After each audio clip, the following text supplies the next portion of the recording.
cha Mozambique nawe waje waserukira nyakubahwa wacegera canje hano nyakubahwa munyabiga rwego mpuzamakungu banyeshure mwese muri ngaha bavyeyi muri hano tugira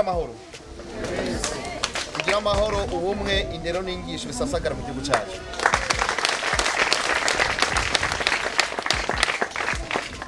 Ngomba ko gusa muza kumva akantu kamwe mwebwe muri ngaha murazi mbona kazoza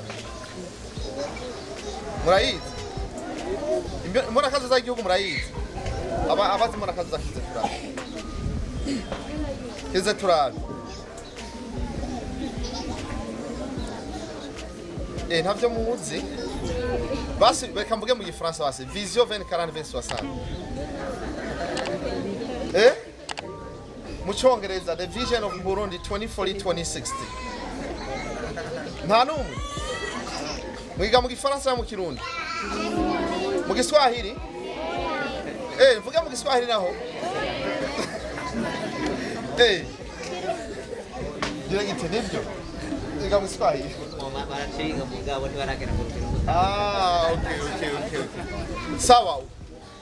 Ikintu ngomba ko mubanza kumenya uno munsi ni mbona kazoza y'igihugu. Batubwira yuko tugomba kubona Burundi bwacu bwifashe mu 2040 tukabona buteye imbere mu 2060. Mu 2060 bamwe muri twebwe nzoba tukihari. Abandi muri mwebwe nimwozo bamugezweho nimwe muzo bamutwara igihugu nimwe muzo bamukiramutswa nimwe muzo bamurashaka bamura abashikiranganje mwebwe mukiri bato sivyo none kugira mu givyo tubishike ko hari byo teza guheba sivyo kirazira kurabiranira muramurabiranira nta numwe aho rarabe kuwundi ntawo murabona bikora muramaze kubabona wabwire babiheberere sivyo kugira dushire imbona kazoza nta kunobera nta kurabiranira uriga ukiga ugakurikira umwigisha ukabitora sivyo hanyuma cya kabiri ugamurukira iki abavyeyi bawe si sawa hanyuma iyi ni geso duheba niyi kwangara kirabuje kwangara sivyo kugira imbona kazoza tuyishike ko rero abigisha banyu bazoza barababwira mugabo ngoma yuko mwumva yuko imbona kazoza y'igihugu ni yanyu ni mwebwe muteza kugira imbona kazoza mukagira inyifato bijanye nagomba rero ubwa mbere mumfashe dukomera amashi cyane bano baje bavuye muri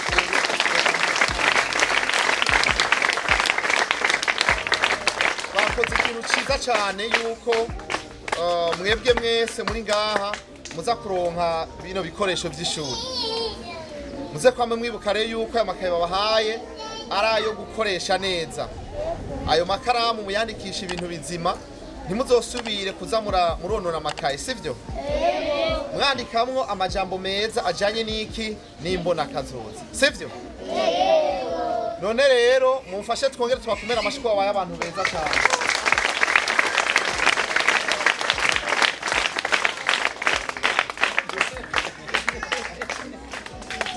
nagomba rero kwizina rya Diaspora Ndundi ndongoye ndababwira yuko mfise akanyamuneza kuko ibikozwe n'umurundi wese abahanze mu gihugu cyose no hanze ari vyiza turavyitirirwa ari bibi naho nyene tukabibazwa none ko batatumara amaje tubongira amaje sinza kuvuga amajambo menshi ejo twari Mwaro duherekeje abo muri Gabo bari bavuye gutanga intebe hanyuma ejo naho twari mu Cibitoki hariya ku Muyebe duherekeje abandi bo muri etaze bavuye ko rikorwa nk'iki nyene none musi turi ngaha ibi nibigaragaza neza yuko turi muri diaspora rero idasinzira sivyo mufasha akantu kamwe rero mwumvise diaspora rero musi nundi mu diaspora atari ngaha muzomaza ati mbega uri muri diaspora iyahe sivyo muzoze murababaza sivyo mwumvise umuntu ngo jene muri diaspora cyumubaza ati wewe mu diaspora by'ukuri warahinduye ingendo n'inyifata uri mu diaspora by'ukuri ucyumubaza ati uri muri diaspora iyihe niyo mbavuze ati ndi muri diaspora idasinzira yunze ubumwe kandi y'ibikorwa wazobariwe sivyo dushyire mwaho kantu rero diaspora idasinzira diaspora yunze ubumwe diaspora y'ibikorwa tugende diaspora idasinzira diaspora yunze ubumwe neza cyane mwikomera amashi rero batekerera ibisigaye nyakubahwa umuyobozi namwe Imana irabakunda ko yabahisemwo abari kugenderwa n'igikorwa ni benshi mugabo Imana yavuze ati muze ngaha turabashimira ko mwatwakiriye nkashimira mwebwe mwaduteye iteka nkashimira nabo twagendanye ngaha nibaza yuko tuzoguma tugaruka gukurikira kuraba tuti mbega uno munsi bimeze gute mwiruka ko twagize ihiganwa ry'imbona kazoza abanyaruziba ntimwabaye abambere ko mutabaye abambere nabonye umwana w'ingozi yabikoze neza wabaye wa mbere mwe mwari he ko mutitabiye ibihigano ntabyo mwamenye mwarabimenye ntimwabimenye mwitegure rero mu mwaka uza muzobe muri benshi mu higanwa ry'imbona kazoza turabe ko irino shuri mwoba abambere sivyo burya mwana w'ingozi yabigize neza cyane namwe rero mutangure kugira amapobe meza ivyesi vyivugo indirimbo nziza zigaruka guhanura no gutera intege abariko barakora neza Imana ibahezagire murakoze